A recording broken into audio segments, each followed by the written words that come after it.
Hello, everybody, and welcome back to the channel. So we got a lot of parts, and we're cranking some projects out. I might actually get some stuff finished this week. So, Schumacher guys, rejoice! Schumacher is always on the channel.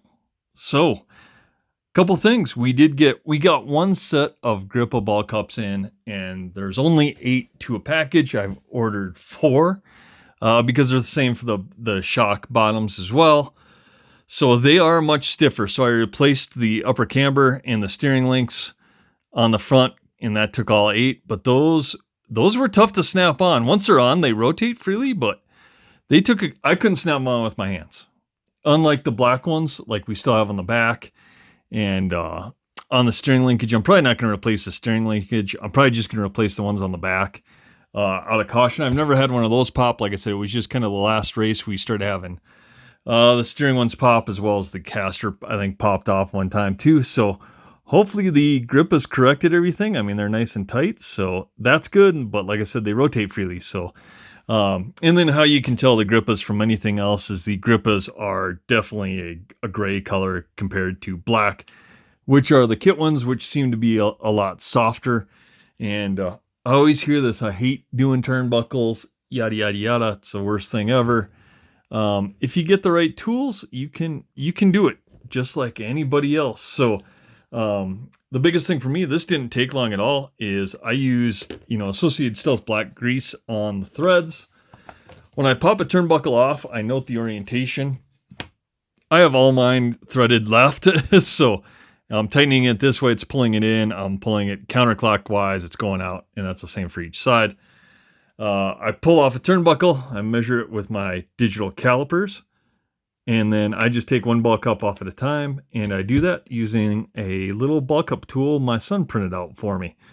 So now, not so hard on my fingers. I can just put the ball cup in there and twist it on the tie rod, and then I just hold it with a Losi tie rod adjuster and adjust it in, and then measure it until I get what I want, and then take off the other side, screw that in, and measure it up, and then pop them back on. So that worked out well. Didn't take long to switch those out. So if you do have a 3D printer, these are a lifesaver. So we will see. And so maybe what I'll do in this video is I will print out not only one of these, but maybe we give away one of these sweet gear covers. I've emailed Mr. Bingham, I believe he's across the pond, but I know not everyone has a 3D printer. Hell, I wouldn't have one if it wasn't for my son trying to print shit out like robots and whatever. So I'm just going to check with him, see if it's all right to maybe start selling these, and then we will figure out some way. Maybe if he races over in the UK, maybe donate to Parkinson's or whatever UK. I know that's pretty big with Iconic. Maybe we can figure something out, right? You sell them for $20. You split the proceeds. I'll Zelly him half, and then my half will go to vintage racing here in the States. Perhaps either promoting some prizes for vintage racing and more, or what have you. And yeah, I'll check. But maybe on this channel, let's give maybe a tie rod end tool, and let's give one of these case covers away. I can do them in blue, white, red, or black. So, how can we do a little contest below? Now we got to do something and give one of these away. This is awesome. It is an awesome gear cover. He put a lot of time in the design. If you haven't seen my video down below in our library specific on it, this thing is tits. I put it on and I totally forgot about it because I didn't even have a problem. And it was one of the things I was trying to pay attention to when I went to the track. But I had ball cups popping off. So I wasn't able to pay attention to that because I was paying attention to those. But hopefully now these are resolved with our grippas on there. So we'll grippa the back and hopefully call it good. I should have those, I think, Monday or Tuesday. And I can do that. But we got those done. So maybe the contest. Ooh. Man, you'd have to be a subscriber. Maybe I'll do a separate video on that.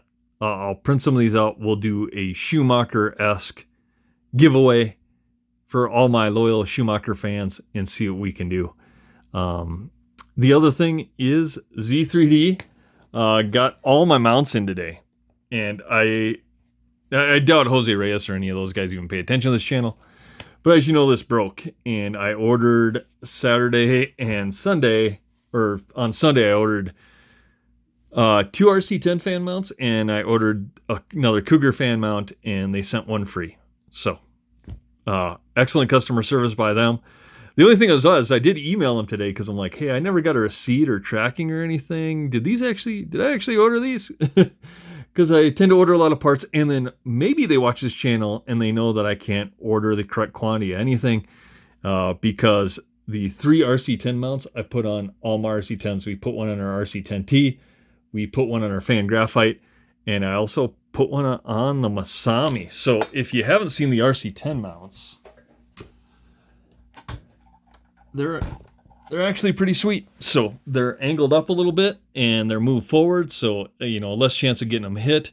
They also don't twist, so if you're putting the one screw in and using it like I was before, these tended to twist and the plastic's off, so they'll strip. So their fan mount brings it forward, angles it up on there. So now every single car we own has a Z3D fan mount, except for the Astute. But the Astute's another story. This is a Cougar story. So thank you to Z3D for doing that. And like I said, I didn't even send them an email saying, hey, this broke, blah, blah, blah. I just ordered it Sunday night and called it good. And they tossed in an extra. So I appreciate it. And they tossed in an awesome extra because I didn't need 2. I needed 3 for the RC10s, and I only ordered 2. So that worked out perfect. Thanks to Z3D for getting that done. I am going to print out Mr. Bingham's rear mount with the fan and how he has his. I don't know how to use Bamboo Labs. My son does. And I think it requires you to load it up to Maker World, which makes it public, which I don't want to make it public without his consent. So I'm trying to figure out a way to do that. If anyone knows how to direct print to a Bamboo Labs and not having to load it to a third-party site like 3D Maker, Axworld, whatever, bullshit my son tells me, let me know. Give me a message. It's just rcvintagemodelcars@gmail.com. And I will do a separate giveaway, and maybe we'll see. I'll make it maybe just for the Cougar guys. And like I said, because I've had some guys message me about the gear covers, and I know I haven't gotten back to you because I messaged Guy and said, hey, I take it you're across the pond, but we have some guys here in the States. Would you mind me printing these off and selling them? I mean, they are publicly available, but I'm also not going to take someone's stuff, print it out, and sell it without their consent, without getting them to agree to it, and whatever he agrees to. I mean, if he says make it free for the world, I will print these out free of charge, and all you got to do is message me. If we want to charge a little bit, have the proceeds go either, split the proceeds, and like I said, have them go 50-50. 50% goes to him, and he can help out whatever volunteering he wants to do over in the UK, whether it's Parkinson's or what have you. And then I can do the same here, but we'll see. But that gear cover is awesome. I print out an extra, put it in my Cougar spares, and we'll be taking that with me as well. So we'll see. But excellent design on his part. And again, thanks to Z3D. They don't know me from a hole in the wall. But now we have fan mounts on everything but the Astute. And the Astute will get there. Don't worry, Tamiya guys.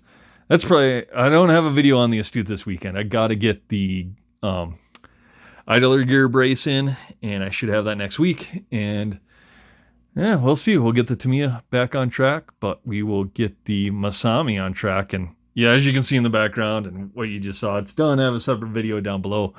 So that's good to go. Nothing really much to do there on that except get some wheels and tires mounted up, get it configured to our new Noble, and start setting some of the settings on there. But the Cougar is back, baby. Rear fan mount done. Gripas are installed, at least on the front. Like I said, I'm going to leave the steering link the way it is. I don't think I need to do anything with that. I'm not also going to switch out any of the bottom on the shock mounts because I've never had a problem with any of the shock mounts popping off, just really the steering. So leave those, and then I'm just going to switch out the back. I've never had the backs pop off, but I'm out on abundance of caution. I'm just going to switch those out just in case, and then we'll have a few extras as well going down there. But hopefully that rectifies our problem, and if that's good, we'll see. I may use these. I got to see if the ball studs are the same on the B3, because I'll use those on the B3 instead of using B6 cut downs and having to change the ball studs, because on the B3 and the B2, the kingpin is integral with the ball studs, so that doesn't work out that well. So we may use gripas on that if we can. We'll see. And I ordered the B6 ball studs for the truck, so the RC10T is going to get B6 studs, so we can run B6 ball cups that use a 3mm turnbuckle, and we're just going to cut them down. So I will get that taken care of and done coming up this week. So I don't know if I have much else. Tomorrow I might be able to take a day off here. So we will continue to work on our fleet. The Cougar is back. Everything's repaired and looking good. So again, thanks to Z3D for sending out a bonus fan mount to our fleet, and that's taken care of. And we'll get some other ones. I'm going to fix the low-Z slippers and probably do an update video on those, since you don't need the thrusts in there. The spring should be long enough, but I want to double check that before I shoot a video and put that out there. It works fine as it is, but like I said, it might be one of those things where we can get rid of some rotating mass, like someone said, and just a matter if the spring and stuff is all long enough, which I think it should be, but I got to take that back apart. So I will do that when our slipper pads come in, and those are coming in early next week, and we'll be able to get that figured out on the low-Z's. So again, guys, thanks for tuning in, watching this channel. We're on our way to 1,000. When we get to 1,000, we will have a bigger giveaway. So at 500, we gave away one of our long arm RC10s, custom pans that Jeremy has and is running, and he has a bunch of vintage low-Z stuff. So we'll do something for 1,000. But in the meantime, Cougarites, I'll check with Guy. We'll see if I can get the rear fan mount printed and he lets me do the cover. Maybe we will do a Mr. Bingham giveaway here in the United States for our Cougar guys. That way you can get a fan mount, you can get a gear cover, you can get a handy ball cup tool, and maybe what we'll do is we'll throw in some gripas in there for you too, because if you're running these stock ones, apparently it's only a matter of time before those things pop off and you'll be on the sidelines. We don't want that. We want our Cougars in the race. So we will continue to work on our Cougar platform. But like, comment, subscribe down below. We'll see you on the next one.